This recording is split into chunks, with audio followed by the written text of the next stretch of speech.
being superficial? What about being manipulative?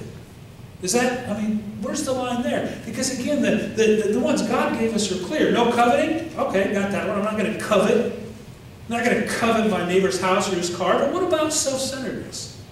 What about selfishness? What about being greedy? What about never being thankful or satisfied with what you have in your life? See, there's more work to do on setting that boundary. It says no adultery. Cool, clear, got that one, no adultery. But what about pornography? Guys, where do you draw the line there? No adultery, but what about mistreating your spouse, men and women? What about mistreating your spouse? What about talking ill of them? What about not communicating with them? What about not spending time with them? What about not honoring the rest of your marriage vows? No adultery, check, got it. But what about the others' boundaries? Where do you draw the line is my point. Take the Sabbath. Take a Sabbath every week. Honor and worship God. Pastors are the worst offenders of this. We look at that and go, clear, got it. Take a Sabbath. Yeah, right. How many pastors, including me, do you think really take a Sabbath? I try to. I try to, like a lot of other pastors. I call it a day off on Friday, and I try and get all my work done during the week. And then every now and then somebody will call me on Friday and say, hey, I hate to bother you on your day off, but, right? That's how it works.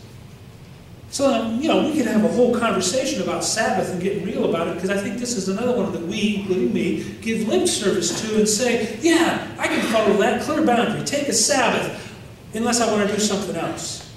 Right? Unless I've got something else to do, I'll take a Sabbath.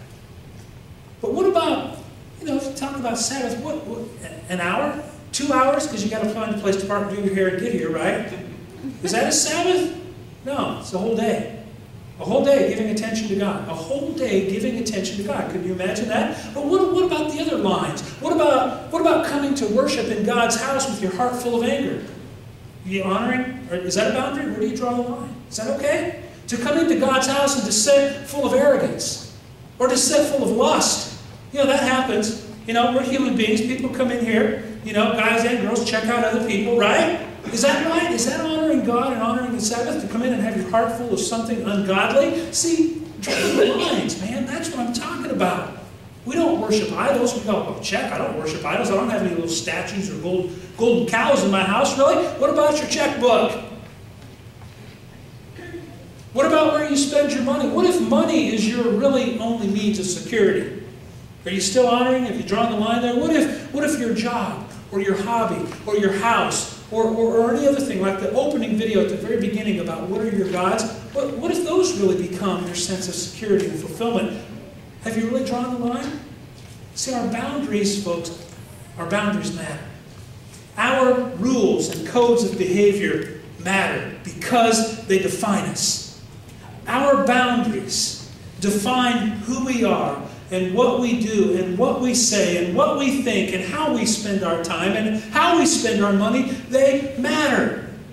We know that a state is recognized by its boundaries. So is a Christian man or a Christian woman. Make no doubt about that. Have no doubt about that. We are defined by the boundaries that we set. And I'm not just talking about on Sunday morning for an hour, because, man, it's easy to come in here on Sunday when everybody else is here and be a practicing Christian. Amen? I'm talking about Saturday night. Where's your boundary? And Tuesday. And Friday night. And Wednesday. Whatever. Our boundaries define us. They define us as a Christian man or not. In the same way that a boundary says, this is Iowa, this is Missouri. It's this, not this. In the same way, our boundaries, a state is defined by its boundaries, so is a mom known by the boundaries that she sets. And so is a dad. And so is a husband. And so is a wife. So is a son. So is a daughter. So is a follower of Jesus, known by the boundaries and the borders of how they live their life. You know, the truth is that people look to us. You may not have kids in their home, but I'll tell you something. This is part of what Jesus was saying when he said, don't be ashamed of me. He was talking about not just our private faith, but he was talking about our public faith, how we live it out. And in effect, Jesus was saying, are you living your life and saying the kinds of things and doing the kinds of things that would make somebody say that you're ashamed of me? In other words, that you have nothing to do with me, says Jesus. See, that's what he's talking about. Are you living your life in such a way that anybody would accuse you of being a follower of Jesus? What's the boundary? And I'll tell you something else I've learned. I learned it when I was, the short time I was teaching school, I was in the public schools, and I've also learned it through all the years of being a pastor and dealing with hundreds and hundreds and hundreds of people. Children and youth and others, they want to know what our boundaries are. And in fact, they're okay knowing what the boundaries are. You agree with that? We don't need to be afraid of setting boundaries. We really don't need to be afraid of setting boundaries. My goodness, most everybody in this room, even if you're not a sports fan, you understand boundaries and rules. That's why I played the opening video about chess. I've never played chess in my life, but I got it. There's rules. If you're an athlete, you know, today there'll be football games on TV, and there'll be these super slow motion replays to show what? Was he inbounds or out of bounds? Because here are the boundaries, right? Our children and our youth and the people in our church, I believe they need to know what the boundaries are, and they are glad to know what the boundaries are. What do you think about that? How do you think your kids are going to turn out if you don't have any boundaries for them?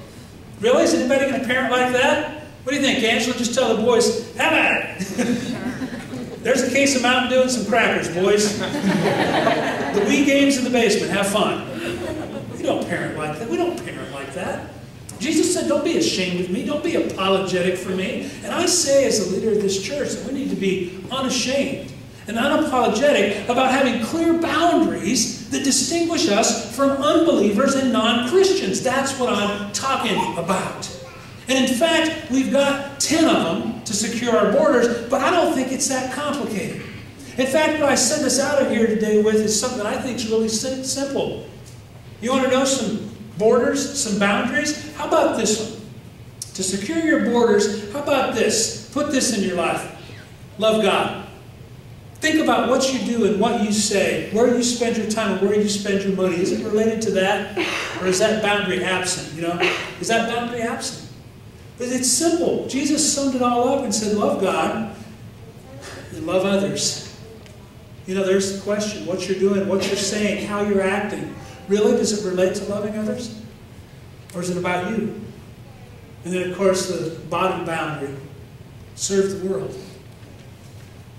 I think Jesus made it simple to see, but it's hard to live out.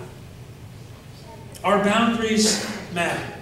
And our challenge, your challenge, my challenge in the year ahead, is to make sure we have these boundaries secure and that they're real. That they're not just lip service boundaries. But that we're not entitled. We're not entitled to the title of Christian just because we show up every week. Y'all with me? Understand what I'm saying? Billy Sunday's great quote long ago. You can put a wheelbarrow in a garage, but it doesn't make it a car. You can put a person in a seat every single Sunday. That doesn't make you a Christ follower. It's about boundaries. It's about how we live our lives. So I send us out today with this awesome word of hope. God promises to help us. That's it. God promises to help us.